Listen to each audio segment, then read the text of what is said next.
আসসালামু আলাইকুম। ইবা মৎস্য খামার চ্যানেলের পক্ষ থেকে আন্তরিক শুভেচ্ছা ও অভিনন্দন জানিয়ে আজকে বিস্তারিত আলোচনা করব থাই জাতীয় সরপুঁটি মাছ চাষ সম্পর্কে এটু যে তথ্য ও পরামর্শ। আশা করি সম্পূর্ণ ভিডিও দেখার অনুরোধ রইল। বর্তমানে অতি অল্পতে অর্থাৎ 2 থেকে 3 মাসের ভিতরে যে মাছগুলো বাজারজাত করা যায় সেই তুলনায় সর্বপ্রথম মাছের নাম আসে থাই জাতীয় সরপুঁটি মাছের পোনা। কেননা এই মাছগুলো যা 5 থেকে 4 মাসের ভিতরে প্রতিটি মাছের ওজন চলে আসে 700 থেকে 800 গ্রাম। তখন বাজার মূল্য থাকে 300 থেকে 350 টাকা প্লাস 400 টাকা কেজি হিসাবে মাছগুলো পাইকারি হিসেবে সেল হয় বাজারে। তো মূলত মাছ চাষের জন্য থাই জাতীয় সরপুঁটি মাছ যে কোনো পুকুরে চাষ উপযোগী হতে পারে যদি পুকুর বন্যামুক্ত থাকে। দ্বিতীয় কথা হলো পুকুরে যেন 4 থেকে 5 ঘন্টা রোদে আবহাওয়া পড়তে পারে এমন একটা পুকুর নির্বাচন করতে হবে।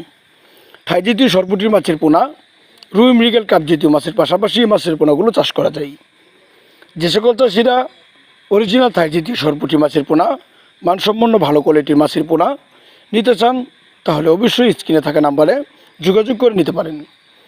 থাই জাতীয় সরপুঁটি মাছের পোনা এককের চাষের ক্ষেত্রে প্রতি শতাংশে ঘন পরিবেশে চাষ করা যায় যা 400 থেকে 500 পিস।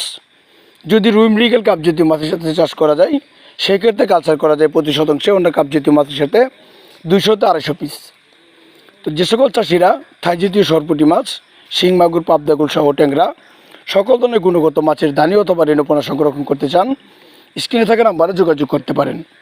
কেননা আমরা দিচ্ছি শতভাগ অরিজিনাল মনুসেক্স তেলাপিয়া, শিং মাগুর, পাবদা, গুলশা, ট্যাংরা ও সকল ধরনের মাছের রেণুপোনা 12 থেকে 14 ঘন্টার ভিতরে বাংলাদেশের যে কোনো স্থানে মাছের পোনাগুলো হোম ডেলিভারির মাধ্যমে বিক্রয় করে থাকি। এখনই মাছের পোনার জন্য যোগাযোগ করতে পারেন। ধন্যবাদ।